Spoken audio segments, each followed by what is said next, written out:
I grew up in Florida, and so all of my weekends and after schools and spring breaks and summer breaks and everything were spent at the beach. My mom would sit and read a book, and my dad would fish, and I'd go out and surf.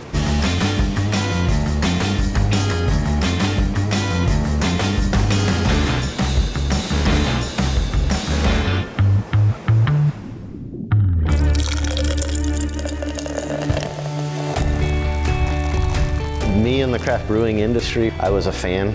You know, the citizen of it, just liked to go to breweries, liked to drink craft beer because it was more flavorful than, you know, the run-of-the-mill Budweisers, the standard light beers that you get. Myself and Brian were sitting at another establishment locally talking about the beer, and I made the comment that, you know, I know how to make beer. I've been making beer, and I'd like to do that. It's been something I'd been wanting to do for years. And we started the plan together, really kind of haphazardly and, you know, broad strokes, and got real lucky that Ray came along and kind of had some more practical foundation. We've been friends for a really long time, and in the back of our heads we all kind of had the idea for running a brewery, running a bar, and Clint is really the guy who drove most of it. He really wanted this as his lifelong dream, and we just came together and made it happen.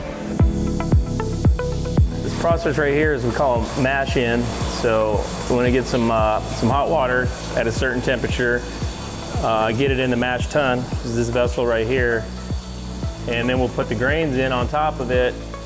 It's essentially just letting it sit in that hot water for an extended period of time to extract all the sugars out of the grains. I've been homebrewing for 15 years, so I have had a lot of trial and error, right? I've had some that I didn't do so well, and then others that are hits. So over the years, I've been able to research beer styles, what percentage of what grain goes into what hops, what yeast, whatever. And so I've researched them over the years, so I already have a very good understanding of what beer styles should be. And with that knowledge, I just create the recipes based off of what I think they should taste like in accordance with the beer style. We milled the grains before we started this morning to break the husks off of them. And now we're putting the grains in that hot water to start the mash process. It makes me happy to try a well-crafted beer, even if it's not a style I like, to appreciate the craft and what it takes to make the beer, because it's not easy. People think it's easy to make beer. In a sense, it is easy to make, but if you want it to taste good, it's not easy. You have to research the style, you have to do techniques properly, all these things have to line up, and in order for that to happen, you have to have the knowledge, and always finding more knowledge to make myself more effective as a brewer. We've tried to be as engaging as possible for our community. We want to have different things every night of the week if we possibly could. We're trying to listen to the community. What do you like? What do you enjoy? And try to bring more of that here. You know, we've had a couple of really fun, good working nights. We got music bingo on Monday that's really worked out. Our movie night on Tuesday's not doing too bad. Trivia's killing it, and we're just trying to focus on what do the people around here want to do.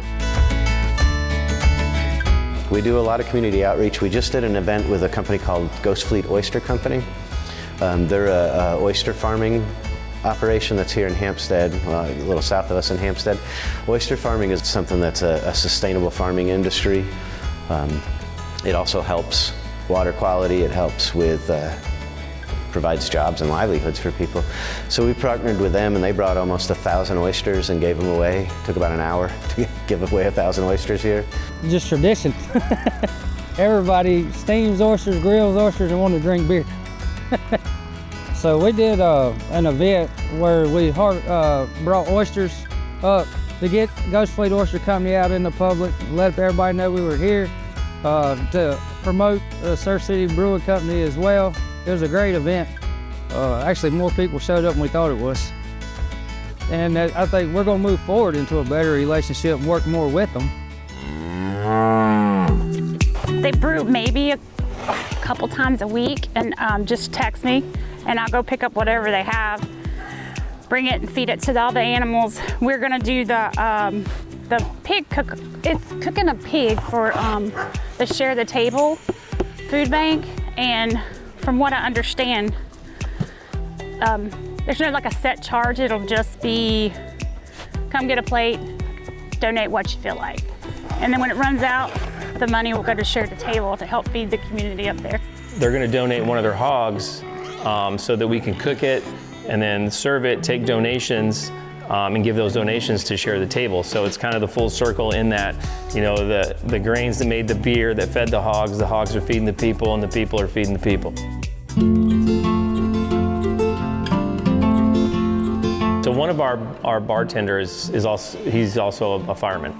He came up with an idea to do a chili cook-off to raise money for the fire department. Up at City Brewing, we had a chili cook-off that they wanted to do for a fundraiser for us. It was a phenomenal event. It really was cool. It was a great location. Surf City Brewing, they laid out the red carpet for us, brought us in, gave us everything that we needed. And our chilies were all firefighters. And then they accepted donations and then some other raffle type things to raise money for the fire department. Additionally, $1 of every pint we sold that day, we donated to the fire department too. And having local business partners like Surf City Brewing makes it really easy for us to hold events to where we get that partnership and we can really expand our reach to get to all parts of our community.